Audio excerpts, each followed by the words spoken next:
Bonjour. Éric Zemmour est connu pour ses déclarations polémiques. Le 22 juin 2021, il a déclaré sur CNews que le nazisme était issu de la gauche, des propos qui ont immédiatement fait réagir les historiens. Alors, le nazisme vient-il vraiment de la gauche, comme le prétend Éric Zemmour ?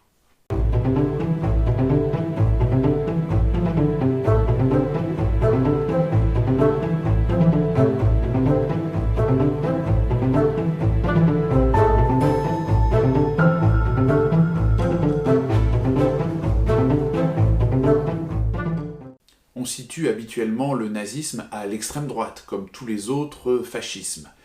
Mais pour Éric Zemmour, le nazisme viendrait plutôt de la gauche. Alors on ne va pas rentrer ici dans un débat sur la définition de la gauche. On va simplement rappeler ce qu'était la gauche allemande avant l'émergence du nazisme.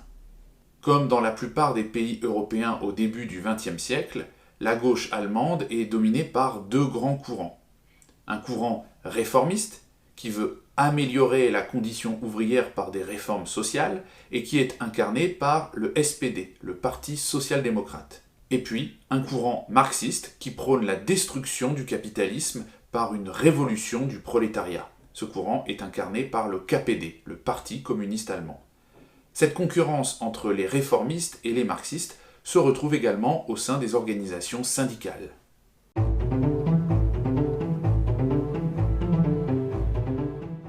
Premier argument d'Éric Zemmour, Hitler se réclame du socialisme. Alors, officiellement, le parti nazi s'appelle le NSDAP, le Parti national-socialiste des travailleurs allemands.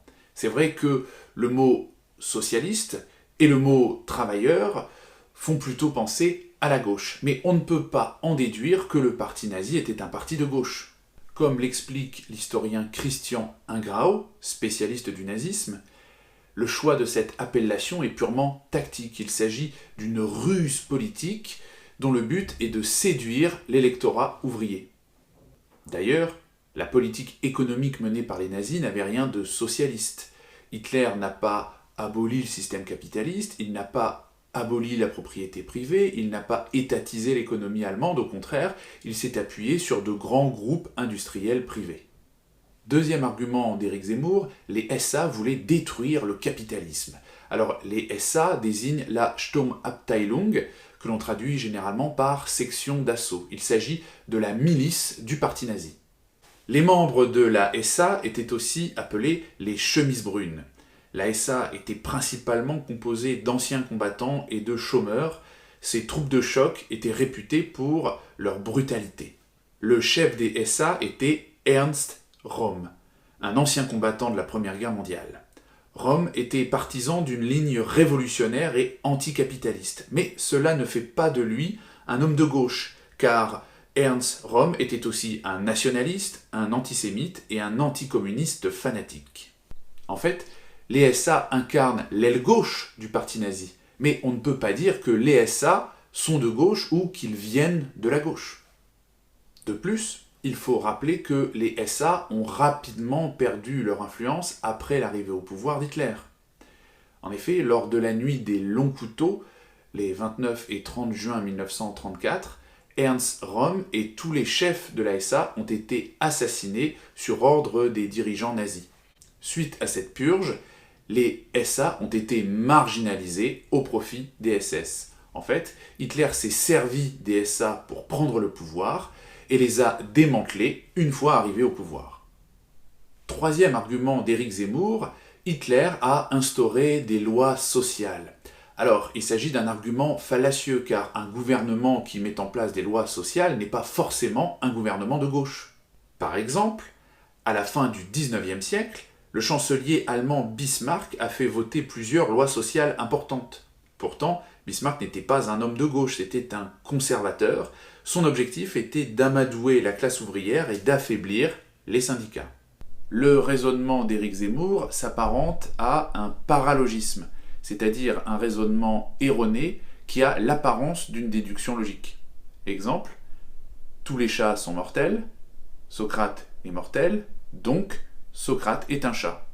Les deux premières affirmations sont exactes, mais la conclusion est fausse. Le raisonnement implicite d'Éric Zemmour peut être formulé ainsi. Les gouvernements de gauche mettent en place des lois sociales, Hitler a mis en place des lois sociales, donc le régime nazi est de gauche. Là encore, les deux premières affirmations sont exactes, mais la conclusion est fausse. En outre, les avancées sociales sont restées très limitées sous le régime nazi. Certes, les nazis ont mis en place quelques mesures sociales, comme par exemple des congés payés ou des programmes de vacances pour les familles ouvrières. Mais ces avantages sociaux étaient réservés aux familles allemandes. Les étrangers n'en ont pas bénéficié, les juifs n'en ont pas bénéficié non plus, car les nazis considéraient que les juifs n'étaient pas de sang allemand. Donc, pour les nazis, le progrès social était conçu comme un privilège racial, il était réservé à la race allemande.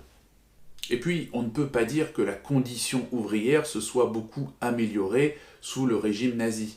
Les journées de travail se sont allongées, l'emprise des managers sur les salariés s'est considérablement renforcée, et les travailleurs avaient un devoir d'obéissance totale à leurs supérieurs.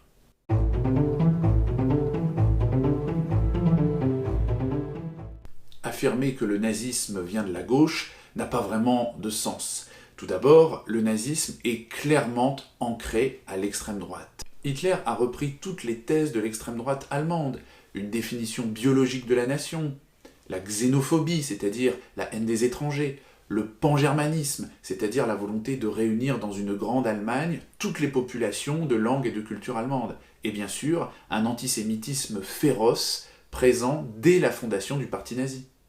Deuxièmement, Hitler rejette toutes les valeurs de la gauche. Il rejette la lutte des classes, qui est au cœur de l'idéologie marxiste. Il rejette également l'internationalisme, c'est-à-dire l'idée que les travailleurs de tous les pays doivent unir leurs forces par-delà les frontières des États. Pour finir, il est absolument essentiel de rappeler que le régime nazi a réprimé le mouvement ouvrier de façon brutale. Les partis de gauche ont été les premières victimes du nazisme. Ainsi, le Parti communiste allemand a été interdit dès 1933. Dès les débuts du régime nazi, les leaders communistes et sociaux-démocrates ont été arrêtés et déportés en camps de concentration. Hitler a littéralement décapité le mouvement ouvrier allemand. Avant la mise en place du régime nazi, le syndicalisme allemand était l'un des plus puissants d'Europe. Mais sous le régime nazi, le droit de grève a été aboli et les syndicats ont été interdits.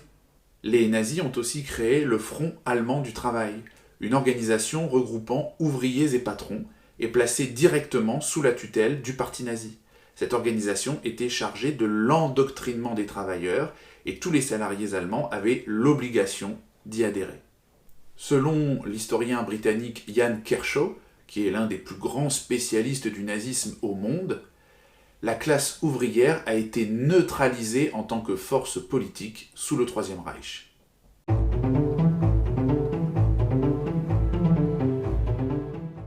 Hitler n'était pas de gauche et le parti nazi ne vient pas du tout de la gauche. Alors pourquoi Éric Zemmour produit-il ce genre de contre-vérité ? L'objectif d'Éric Zemmour n'est pas de réhabiliter le nazisme, c'est plutôt de discréditer la gauche actuelle en faisant croire qu'il y aurait une filiation idéologique entre le nazisme et le socialisme. Le discours d'Éric Zemmour n'est pas un discours d'historien, c'est un discours politique. Alors un conseil, méfiez-vous des usages politiques de l'histoire. Si une affirmation vous semble douteuse, vérifiez-la en consultant les travaux des spécialistes. À bientôt dans le rétro.